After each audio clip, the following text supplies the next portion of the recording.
compound microscope. First of all, ray concept, है ना? ray concept is on the copy.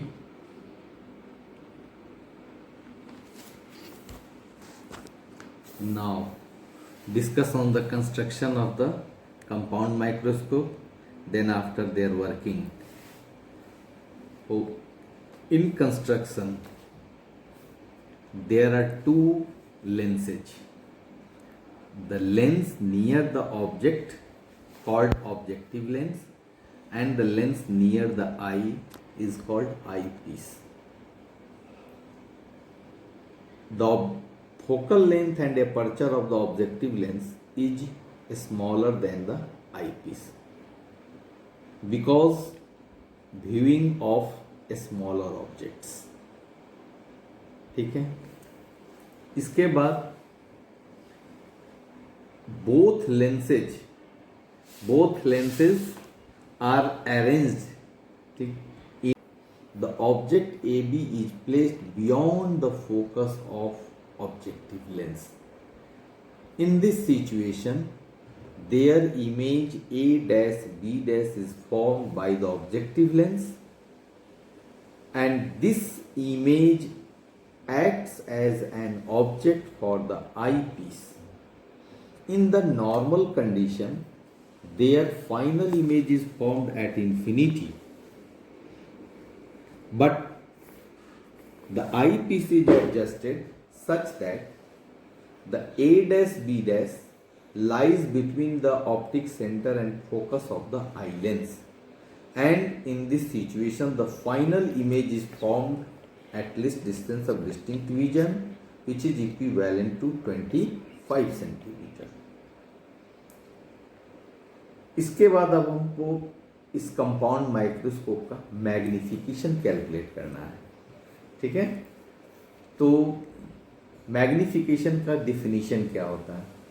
It is defined as the ratio of angle subtended by an image at the observer's eye to the angle subtended by an object which is at least distance of distinct vision to the observer's eye. So to understand the position of object at least distance of distinct vision, A1A double dash is drawn as shown in figure, which is represents the position of object at least distance of distinct vision.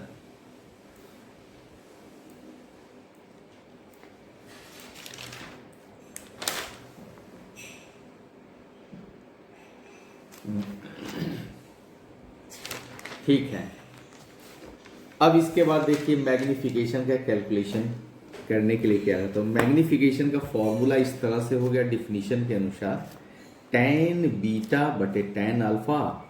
चूंकि angle measured in radian, therefore tan को उसमें से हटा दिया जाता है, तो m equal to हो गया बीटा बटे अल्फा. फिगर पर गौर कीजिए और फिगर को देखिए, उसमें बना होगा triangle A double dash B double dash E. उससे हम लोग निकालते हैं tan बीटा का value. tan beta equal to A double dash B double dash बटा A डबल डैश E है. इसी तरह से आप उसी फिगर से देखें triangle A1A double dash E, जहाँ से अल्फा का वैल्यू निकालना है, तो वो tan अल्फा का वैल्यू A1A डबल डैश बटा A डबल डैश E हो जाता है. अब आप मैग्निफिकेशन का फॉर्मूला जो बीटा बटे अल्फा है उस पर इसको जब रखेंगे वैल्यू को, तो आपका रिजल्ट ये देता है m equal to A double dash B double dash बटा A1A double dash. This A1A double dash is equal to the AB, which is the original position of the object. Where A double dash B double dash बटा AB को ऐसे भी लिखा जा सकता है A double dash B double dash बटा A dash B dash into A dash B dash बटा AB.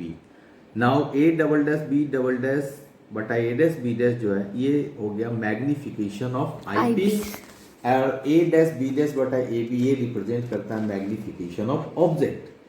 The magnification of the microscope in this condition, m is equal to becomes mo into me. Now the object distance of objective lens AO is equal to minus UO as in figure shown, and image distance AO is equal to VO. Then the magnification of objective lens VO is equal bata minus UO. Since final image is formed at least distance of distinct vision, therefore in this situation the magnification m is equal to 1 plus d bata fe, which is calculated by using the lens formula as discussed in the simple microscope. Now put the value of MO, magnification of objective, and magnification of eyepiece. The final result we get m is equal to VO bata minus UO into 1 plus d bata fe. This is your final magnification as discussed in the whole of compound microscope. To Thank you, make sir. the numerical about based on the compound microscope, the formula used, only this formula used, there is no outside formula. इसी फॉर्मूले के adjustment से आप किसी भी तरह के compound microscope का कोई भी कॉम्प्लेक्स प्रॉब्लम उसको बना सकते हैं। जहां 3 फॉर्मूला दिखाया जा रहा है, ऑब्जेक्टिव के लिए 1 बटा VO माइनस 1 बटा UO इक्वल टू 1 बटा FO, and for eyepiece के लिए 1 बटा VE माइनस 1 बटा UE इक्वल टू 1 बटा FE. The length of the microscope L is equal to VO plus modulus UE, and magnification VO बटा minus UO into 1 plus D बटा FE. अब आपको care ये रखना है न्यूमेरिकल वैल्यू को बनाते समय, यह मस्ट है कि वहाँ पर ऑब्जेक्ट डिस्टेंस UO का वैल्यू जो है वो निगेटिव में होगा, UE का वैल्यू निगेटिव होगा और VE का वैल्यू निगेटिव होगा, लेकिन VO, FO एंड FE का वैल्यू पॉजिटिव, यानी पॉजिटिव में उसको आप सब्सक्रिप्ट करेंगे। इस तरह से इसी 4 फॉर्मूले के अपर नीचे एडजस्टमेंट प्रॉब्लम के डेटा के अनुसार एडजस्ट करेंगे तो आपका किसी का भी आंसर निकाल सकते हैं। This is your required. Thank you, sir. You explained it so well.